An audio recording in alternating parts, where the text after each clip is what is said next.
Oh my God, everyone! It's Cristina Davy in Edwards here. How you doing, Cristina Davy? I'm doing great. I just had a baby. There we go. There we go. And isn't your baby like 12 years old, or 14 years old, or whatever? Totally. Yes, he is. Yes, I have a son, but yesterday I gave birth to another baby, which has to Oh, do more with my mission. But my new baby is called, drum roll. Can I make the announcement? yeah. Tell us everything now. Just give some context, friends. Cristina Davy is a great friend of ours. She runs an amazing Sydney social mixer. She's a breakup, dating, and relationship expert with hundreds of clients. Cristina Davy, tell us about your business, baby, and what you've got coming for us. Well, I've been helping people find true love, for 6 years now. And what I notice is that people become more successful at finding true love when they feel supported. True that. So when they are encouraged, because let's just be honest, in any situation in our life, right? We don't just go up. We any area of life, sometimes we go down as well, and then we go up, and then we go down, and we go up, and sometimes we go more down Yeah, and down and discover another level of down. And yeah, in those times when we don't have people that know how to lift us up, we kind of stay there for a long time. true that. And in my group program, I realized that, you know what, when people have a supportive group, they can, overcome the hardest challenges so much faster, which is what got me to, come up with this idea of creating actually a platform where more people can come and receive the support that they are after. Because dating can be challenging, a breakup can be challenging, right? And it's when we learn how to navigate it in a better way that it becomes better. What do you think? What was your experience with dating before? Yeah, well, it was an interesting one actually because it's when and this is obviously pre Lassie, of course. This is basically before the world existed, right? Pre Lassie technology, right? But I dated a range of amazing women from all walks of life, all political persuasions, and everything. And it's funny actually. To this day, some of them I'm still friends with, and to this day, some of them have a picture of me on their dartboard or something like that, right? So it's fascinating because some of the old relationships I were in, they didn't. It wasn't a big fight. It just naturally fizzled out, and then yeah, to this day, if I bump into them, we just say hello and give each other a thumbs up. Some of them have even turned around and said to me, "This happens quite a bit, Ed. I'm so jealous. I wish I had a younger version of you. Like I wish I had you 10 years younger." That's and they actually throw the responsibility on me, Ed. It's your job to find me a 10-year younger version of you, and that's what I want. So I get that kind of weird sort of opposite backhanded compliment slash insult all at the same time. Don't we all wish, we knew better, or we could be this version of now back then? Like, seriously. But that's the thing, you see, sometimes I think we forget that when we when we uh, when we are facing something, we are doing the best we can with Yeah. who we are at the time. And after we go through that situation, we learn from it and we become wiser. We can see things differently as well. Don't you think?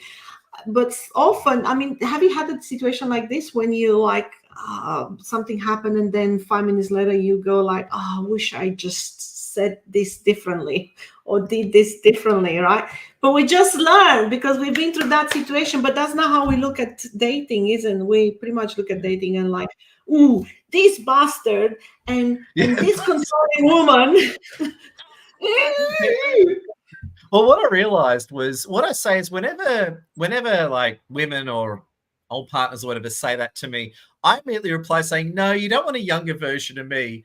I'm an unstable guy who developed an eating disorder. So you definitely don't want me, right? I'm definitely, yeah, you don't want me. It's 5 years later, I developed a really bad eating disorder that I just got on top of, right? So definitely, you don't want me." And seriously, like if you think of like what we've been through, right, and how far we've come, like yeah, we all I think deserve a big pat on our back. But we forget to. I was just talking about this in my community, saying that we forget to self-reassure, self-validate, Yeah, self-acknowledge, yeah, and literally just be there for ourselves, yeah, to just be like, hey, well done, you've been through yeah, all this stuff and look how far you've made it. I mean, yeah. hello. Love it. Just a quick one as well. I just want to check in with our wonderful fans watching. Great seeing. I've got my phone here. We've got a group of you watching. If you are watching this live, you're very awesome and attractive. If you're watching the recording, you're awesome, attractive. So smash that like, share, comment. If you got any questions, they should come up on my phone. We'd love to hear from you. Any questions, thoughts? Mm. The biggest thing is that I've been saying is I remember with, and you're going to like this. This is the ultimate in taking responsibility. So in some of my old relationships, 10, 20 years ago, or whatever, the ones that broke up really badly were all quite angry and all that. I turned around and realized I was wrong and it was my fault, right? And I'll give you an answer.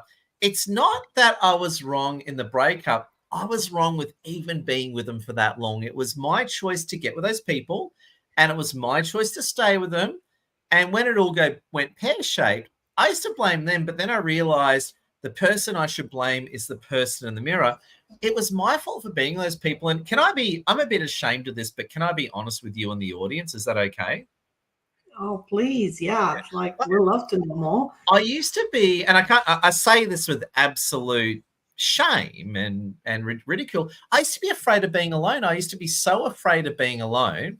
I always felt like I needed a partner. And it wasn't until later in life I realized how stupid I was and how I need to change. What do you think of that take, Christina? Well, can I be honest and say I've went through that too? Yeah. I hate it. Like I Since look back on myself.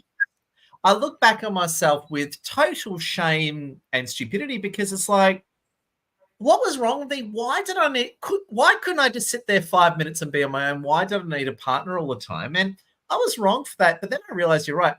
A lot of us are trained to think that way. It's like, if you don't have a partner, you suck. If you don't have a partner, you're a loser. The world's not very single friendly. What do you think, Christina? I think there is a lot of judgment, on either being in the wrong relationship, divorcing, or being single as well. But I think I would say this: why do we need to blame anybody?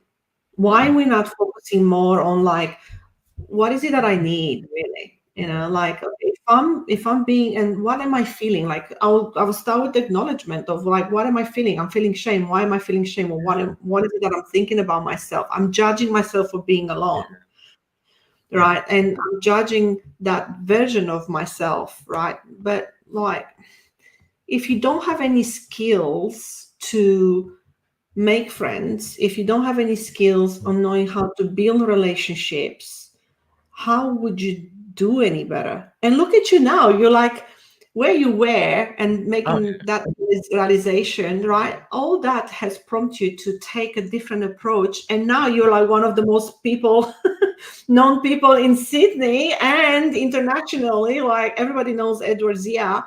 So yeah. sometimes we forget to take what we are going through as a starting point of something better. It's like, all right, I'm realizing I'm depressed. Let's just take another Yep. example.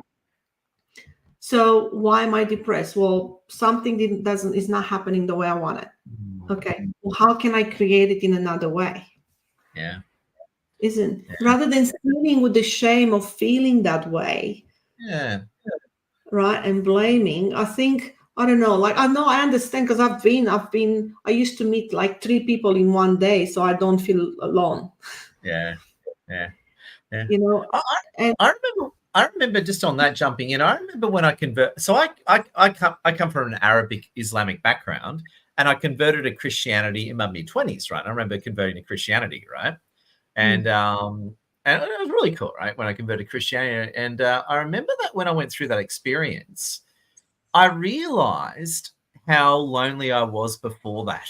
Right, I realized how lonely I was because I think that's it. You get the Western world can be a very lonely sort of place, and at times you feel really lonely. And when you've been lonely for a long time, you can be, and this is my own failing, you can be desperate for a relationship. And then what will happen is you'll then get into a relationship with anyone. And then all of a sudden, when things doesn't work out, you'll then blame that person, where the person you should blame is the person in the mirror. And that was my realization, especially when I became a Christian. I realized, hang on, I'm actually the source of most of my problems. I should just stop it. And that was, yeah, I agree. Like, often we settle for people who are not really meeting our emotional needs because we're so hungry for love, for companionship.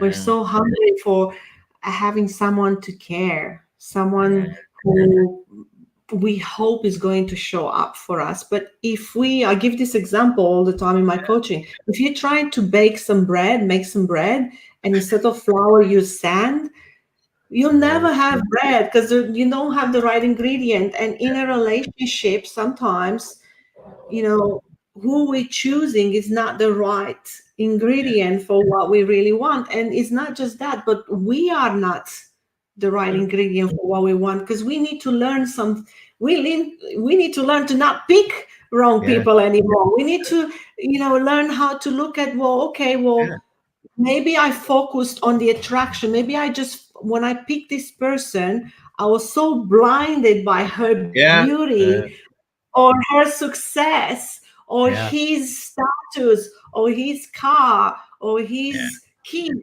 or whatever what it was, that I didn't see the other things. And sometimes we also forget that we need to get to know that person. We need to spend some time with the person to get to know them. What do you think about that?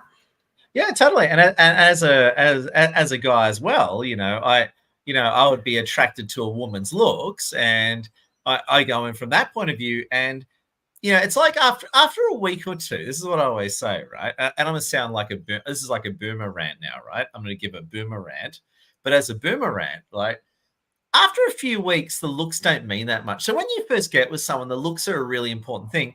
2 or 3 weeks later is when that thing called reality lands on your desk, right? And then you start thinking, hang on, and I say this both ways, hang on, I'm not very good for this person, right? I'm not the right person. I think that quite a bit. Hang on, I'm the problem here. I'm the issue. I'm not very good for this person. I remember I had this interesting one where I had this partner that I've always been more of a work guy. I was busy working and working and working, and she just wanted to go out and have a good time, right? And I realized that I was the problem. She's like this cool party chick, and I'm this hardworking, boring guy. And I realized, hang on, I suck quite a bit. And I actually went to break up with her, and then she turned around and said to me, "You know what, Ed? Don't break up with me." And I go, "Why?" And she goes, "Because I'm kind of bored of my life. I'm sick of all this empty partying. I actually want to do some work for a change." It was quite a funny conversation, actually, because I realized I was a problem. When I admitted I was a problem, she turned around and said, "You're fine. I don't care. Like, I actually agree with you." So it's quite a funny conversation, I remember. I think sometimes we,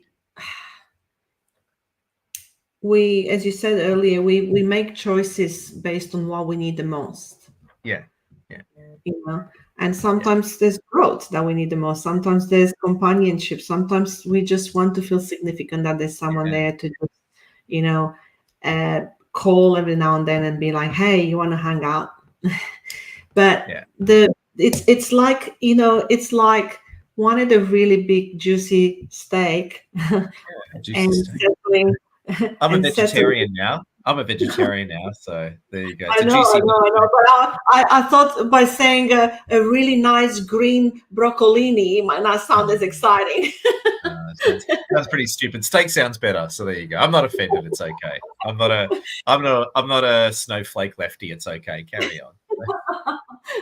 So I'm a vegetarian too. But yeah, as Why I said, like vegetarian.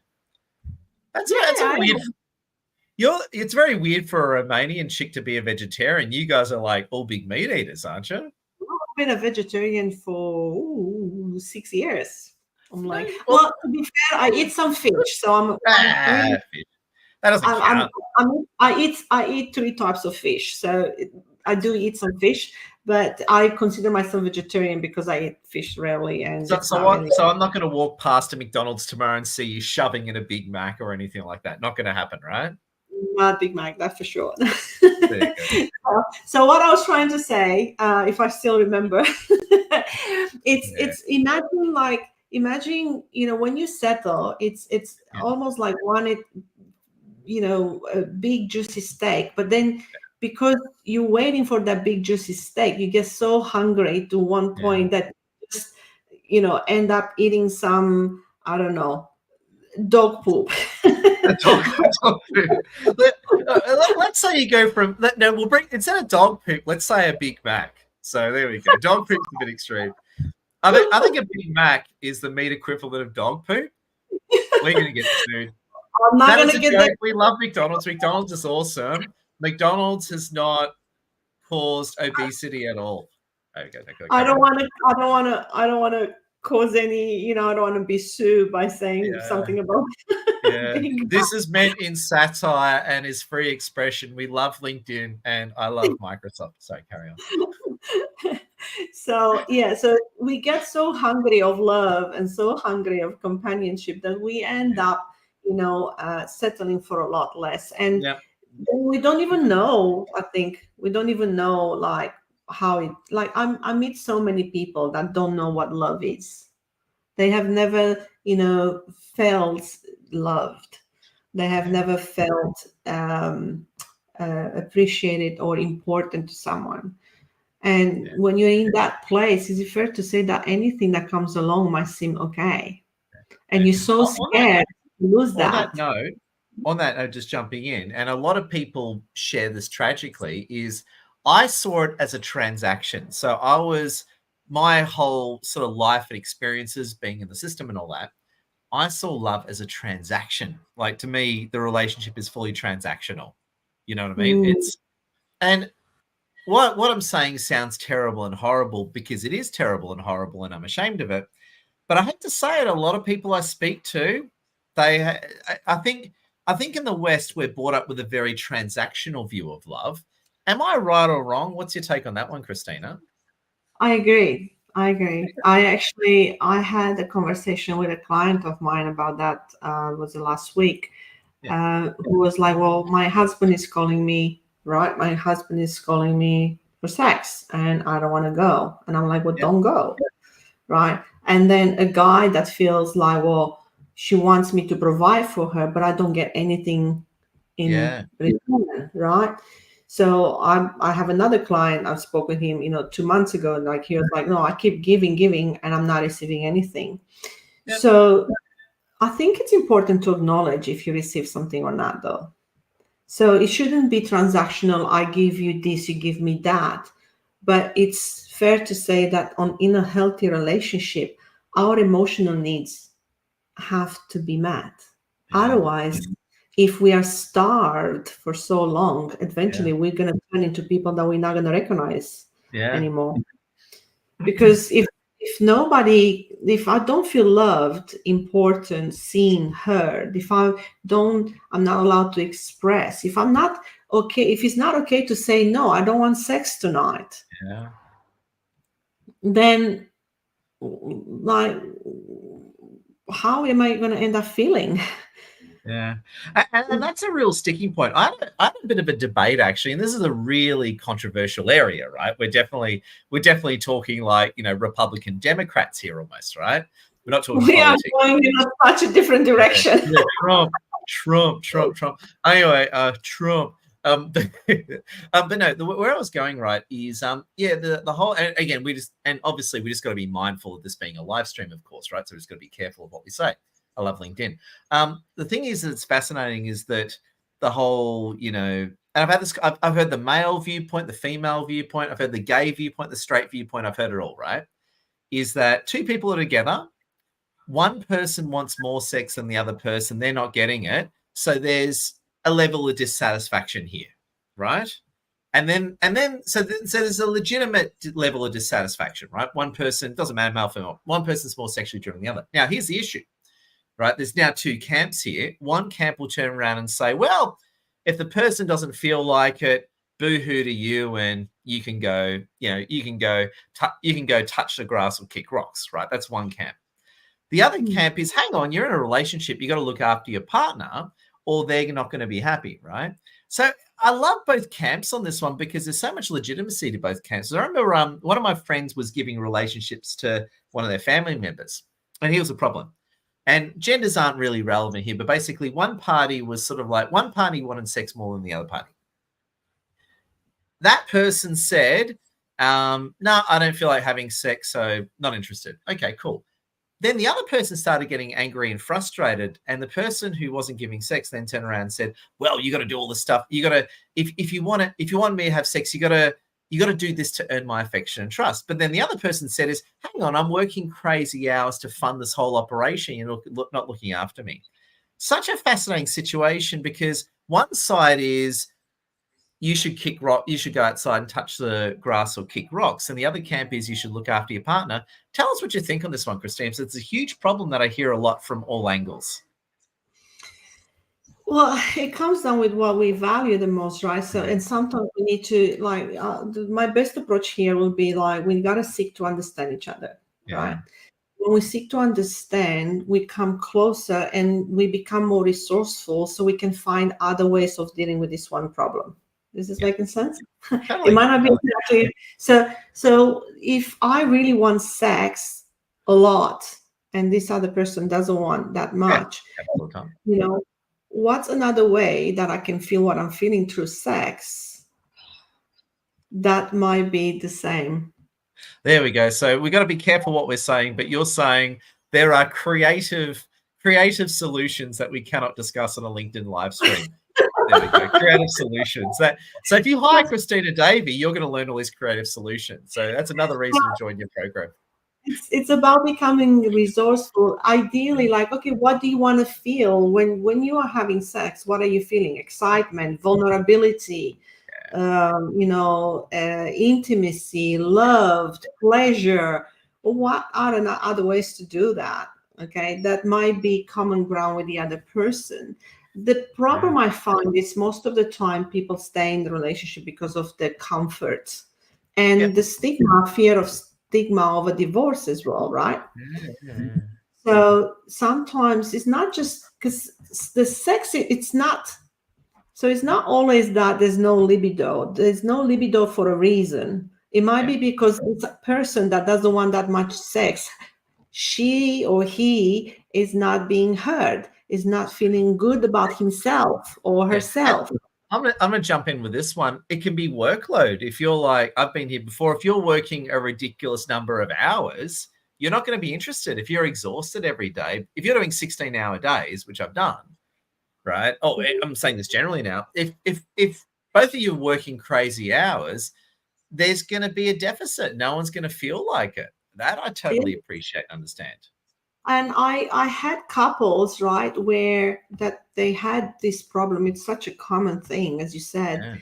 And, one of the other partners are not feeling attracted to the other person. So they love the person. They love being in the situation. They don't want to, break up the family, but they're not feeling attracted to the other person, right? And what people sometimes forget to understand is that attraction is not just physical. Attraction grows based on the interaction between two people. So now, in some instances, for example, one person cannot be truly authentic and connected with her or his feelings, right? And therefore, they cannot go to a level of depth of intimacy that the other person requires, and therefore the attraction is not happening. So I hope I'm not too technical in this. No, I'm with it. It's sort of like, so attraction is a mixture of physical and emotional. Absolutely true. And I suppose as well, it's like, when people have a breakup, it's not usually they have this big fight and it's all over. They've had a series of poor interactions that have led to this moment. That's right. And the lack of attraction is based on the way we view the other person and unmet needs. And that happens quite often, and it's very hard to navigate, because most of the time people tend to blame in this situation rather than change themselves and not just change themselves, but also go to that level of vulnerability to talk to the other person, to say, hey, this is what I need more of you. Yeah. This is what I need more of you. And I'm willing to look at your needs as well and see and make sure, because in a relationship, we are responsible for making sure that our partner's emotional needs are being met. Yeah. Outside the relationship is their job. Yeah. But inside the relationship, I have to make sure that you as my man, you're being seen, you're feeling important, appreciated, you feel respected. And if you're not, I need to find out what is it that, how do you measure that? Yeah. Right. So you can change your sex life. The result of that, it's you can have better sex, and it doesn't have to be transactional. Hi, Cristina Davy. Now, talking about, now, I just want to segue into hiring Cristina Davy. So there you go. So Christina's put it out there. If you want a better love life, you want a better relationships. Actually, before we dive into your new program, I just want to talk to you very quickly about dating. Right? We've spoken a bit about relationships. I just want to pull back to dating a little bit. Yeah. Now, I notice a lot of people, especially in a place like Sydney, are having trouble dating. Can you give some commentary? Tell us a bit about how do you improve your dating? So let's say someone walks up to you and says, hi, Cristina, I'm single. I want to meet the right person. I don't know him. What do I do? Where do I get started? What would you tell them? Well, I need to find out what they're doing, like what's in the way of them not meeting the person. So I need to ask a series of questions to understand what is it? Is it not enough exposure? Is it not enough exposure in the right places? Is it that some people have problems attracting? Some people don't have a problem. I got to jump in. We got a legendary comment. I need to do the same, actually. So we got Alfredo to go with us. I need to date my spouse. Yeah, exactly. Date nights. Date nights are a good thing. I need more date nights with Wonderful Lassie. Sorry, Alfredo. We love you. Carry on. But when you go on a date, you know what we need to understand is it's not just about going on a dinner. That's boring. Yeah, stupid. And you're gonna sit down, have dinner, and you're gonna talk about all the problems that you could have talked at home. Go and do something fun together. Right? So go and do something fun together. Go do something you haven't done before. Go do something that's gonna make you laugh, enjoy, explore each other. Yeah, there we go. Oof. So when you go on a date, don't just go on a date and dine. Go on a date to have some fun. So pick something, an activity that you both going to explore and do something different. So it's creating excitement, you know, and it's like almost you discovering yourself, you know, like, or each other, like what attracted us to each other, you know, and being open and being able to be vulnerable. It's a big thing, really big thing. Oof, love it. Now, friends, thank you for all for watching. We're going to hear about Cristina's wonderful new community. Just a quick honorable mention as well. Please like, share, comment, connect with Cristina and myself on LinkedIn, Facebook, and more. Just before we talk about the detail, for our friends in Sydney, this Friday, we've got our next Novotel Sydney on Darling Harbour meetup. And Cristina, you're running your social mixer afterwards, aren't you? Tell us about your social mixer you got on this Friday. That's right. You know, people are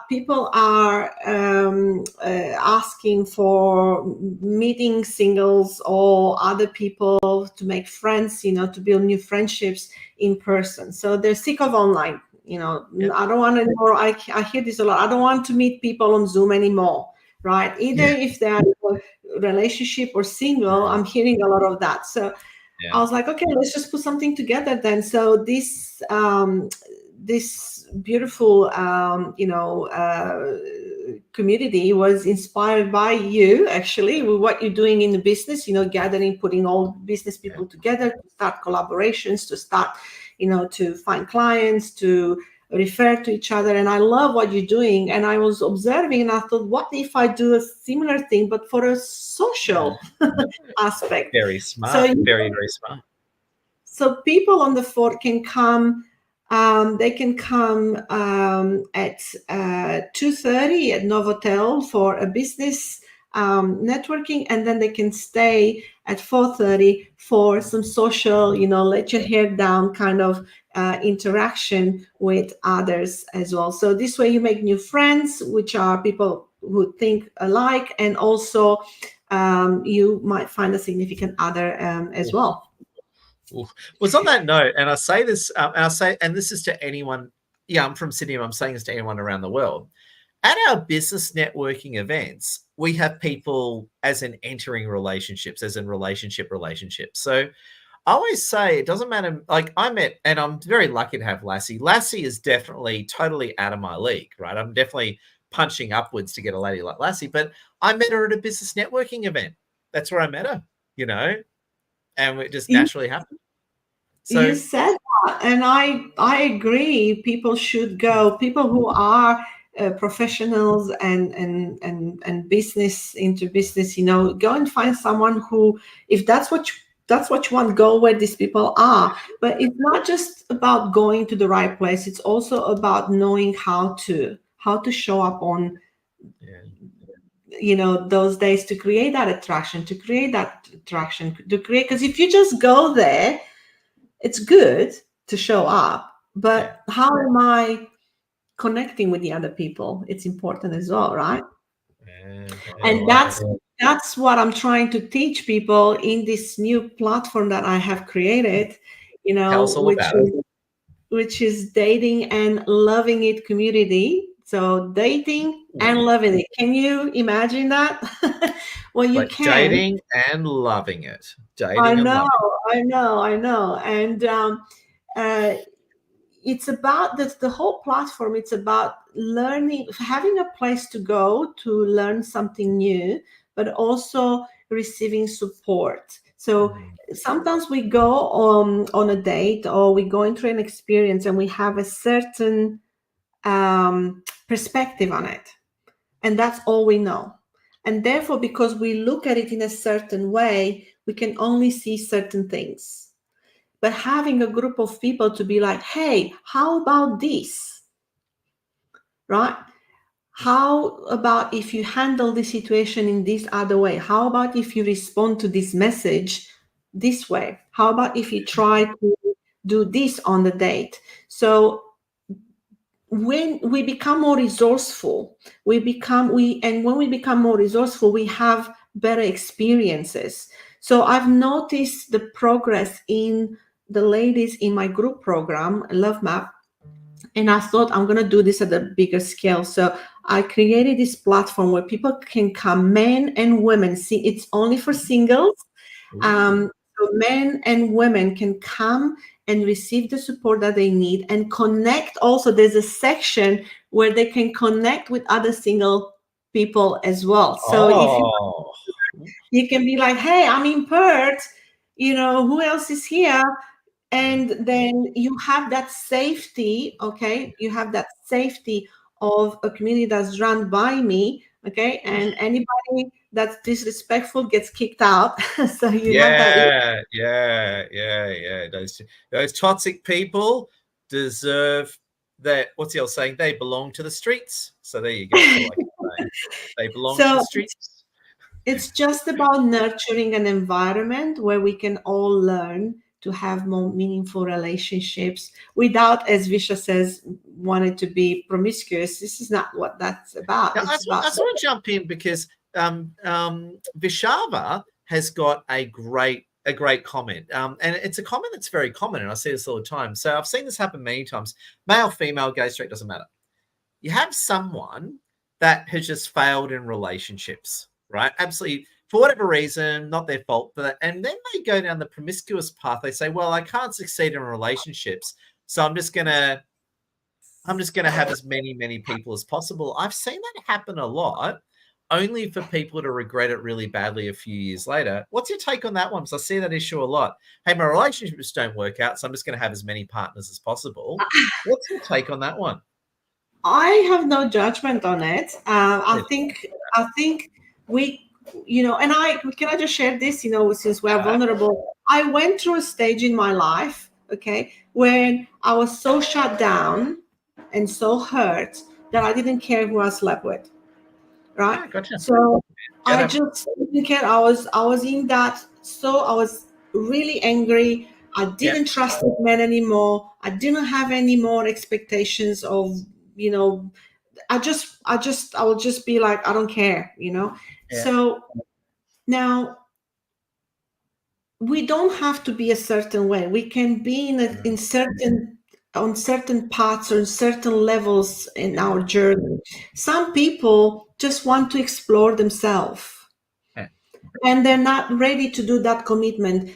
Why do I have to judge that? That's where they're at. yeah, And yeah. there No are judgment-free men zone and here. women, there are Yeah, men and women in the same spot. All you need to do is just to be honest of your intentions so you yeah, can get to meet someone else who is at the same path. Now, if I want a meaningful relationship, but I don't want marriage, I just want to be upfront and say about that. I yeah. don't think people that have a lot of sex are promiscuous. I just think that, well, this is where they're at and that's That's what what they they want want. to do. Yeah, And yeah, there are people like that on both sides. So like you know, let them celebrate, like let yeah, them do that. And people who want a relationship, let them do that. The idea is don't mislead. yeah, Like if that's where you are at, just be upfront.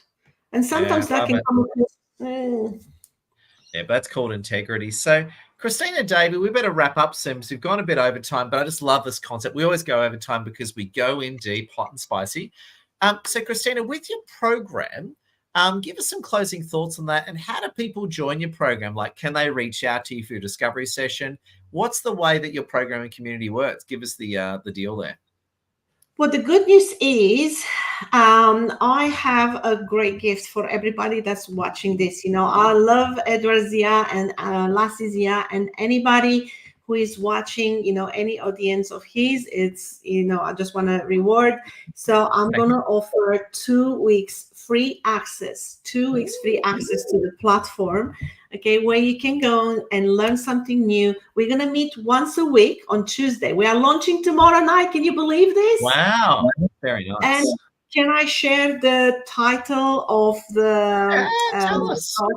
our first session? So, Of course. what we're going to talk about tomorrow night is magnetic attraction, unlocking chemistry in dating. So, if you're someone who is struggling to feel connection or chemistry when you date, come along. I'm going to Ooh, unlock the secrets of chemistry so you can actually create more of it on your oh, dates.